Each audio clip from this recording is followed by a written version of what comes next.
શહેરમાં પારિવારિક ઝઘડાઓમાં એક પછી એક હત્યાના બનાવ બની રહ્યા છે। ગઈકાલે વધુ એક હત્યાનો બનાવ સામે આવ્યો છે। નહેરુનગરમાં પિતાએ પુત્રના જન્મદિવસના બીજા જ દિવસે ઘસઘસાટ ઊંઘી રહેલા પુત્રને હથોડાના ઘા ઝીકી મોતને ઘાટ ઉતારી દેતા અરેરાટી મચી જવા પામી છે। છેલ્લા ઘણા સમયથી પિતા પુત્ર વચ્ચે પૈસા સહિતની બાબતે ઝઘડાઓ ચાલતા હતા। આ ઝઘડાઓનો કરુણ અંજામ આવ્યો છે।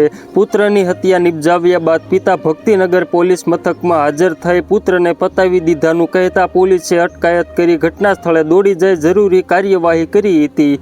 બનાવની જાણ પરિવારજનોને મૃતક યુવકના માતા કે જે મોરબી રોડ પર જકાત નાકા પાસે સિલ્વર પાર્કમાં દીકરી સાથે રહેતા હતા તેને કરવામાં આવતા હોસ્પિટલે દોડી આવ્યા હતા અને પુત્રના મૃતદેહને જોઈ કલ્પાત મચાવ્યો હતો।